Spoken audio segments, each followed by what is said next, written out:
Tolstoy. कहानी का आगाज इस भयानक पल से होता है मोंटो की सच्चाई से पूरा परिवार टूट कर रहा जाता है और अर्मी का दिल इतना दुख रहा होता है कि वो ऐसी सच्चाई का सुनकर हर तरफ से सनक रह जाता है। जब राधिया को मोंटो और उसके खानदान पर पहले ही शक था, लेकिन अब उसे ऐसे इशारे मिल चुके हैं जिनसे लगता है कि इस खानदान का असल चेहरा बहुत जल्द सबके सामने आ सकता है। दूसरी तरफ मोंटो भी अच्छी तरह जानता है कि अगर इसकी हकीकत एक बार सामने आ गई तो न सिर्फ उसकी मंगनी टूट सकती है, बल्कि उसके तमाम मंसूबे भी खाक में मिल सकते हैं। यही वजह है कि वो आखिरी लम्हे तक अपनी चालाकी और झूठ का सहारा लेता हुआ दिखाई दे सकता है। आने वाले मनाजर में अमकान है कि प्रथम राधिया के साथ मिलकर मोंटो की असली शनाख्त के मजीद सबूत इकट्ठे करे। इंटरनेट पर मिली मालूमात और शनाख्ती दस्तावेजात खानदान को हैरान कर सकती हैं।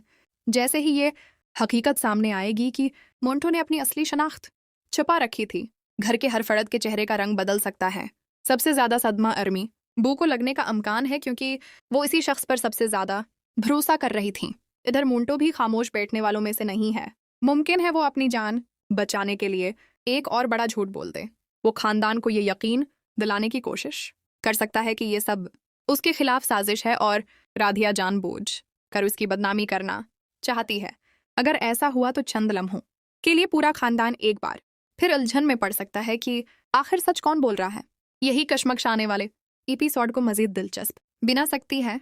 दूसरी तरफ सबसे खतरनाक मामला वो कागजात बन सकते हैं जिन पर अर्मी बुआ से दस्तखत करवाने की कोशिश की जा रही थी।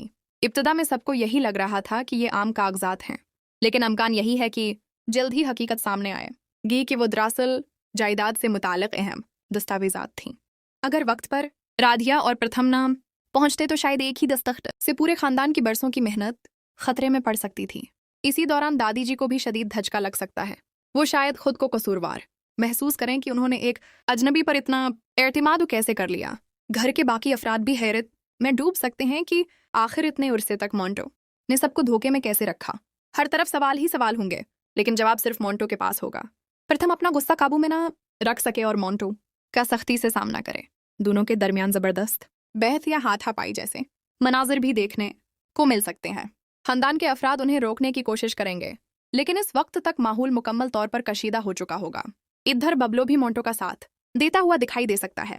वो सबूत छिपाने या कागजात वापस हासिल करने की कोशिश कर सकता है ताकि हकीकत किसी के सामने न आए। लेकिन दूसरी जानिब राधिया हर कदम बहुत सोच समझ कर उठाती हुई नजर आ सकती है। मुमकिन है उसने पहले ही कुछ ऐसे सबूत महफूज कर लिए हों जिन्हें अब कोई भी खत्म न कर सके। अर्मी बुआ की कैफियत भी उस एपिसोड का सबसे जज्बाती हिस्सा बन सकती है। जब इन्हें एहसास होगा कि जिस शख्स के साथ वो नई जिंदगी के ख्वाब देख रही थीं वही उनके जज्बात और एतमाद का फायदा उठा रहा था, तो वो मुकम्मल तौर पर टूट सकती हैं। इनकी आंखों में आंसू और खानदान के सामने उनका दर्द देखकर हर कोई जज्बाती हो सकता है। ये भी मुमकिन है कि मोंटो आखिरी कोशिश के तौर पर घर से फरार होने की प्लानिंग करे, क्योंकि अगर वो वहीं रखा रहा तो उसकी हकीकत छिपाना तकरीबन नामुमकिन हो जाएगा। लेकिन सवाल यह है कि क्या राधिया उसे भागने देगी या फिर इस बार उसकी हर चाल नाकाम साबित होगी। दूसरी जानिब राधिया की बहादुरी एक बार फिर सबकी नजरों में आ सकती है। जिन लोगों ने पहले उसकी बातों पर यकीन नहीं किया था, वही अब उसकी तारीफ करते हुए दिखाई दे सकते हैं। खानदान को एहसास हो सकता है कि अगर राधिया बरोख्त शक ना करती तो शायद आज सब कुछ हाथ से निकल चुका होता। क्या मोंटो की असलियत सबके सामने आ जाएगी? क्या अर्मी बुआ वक्त पर धोखे से बच जाएंगी? क्या जायदाद के कागजात खानदान को वापस मिल जाएंगे? क्या प्रथम मोंटो को कानून के हवाले करने का फैसला करेगा?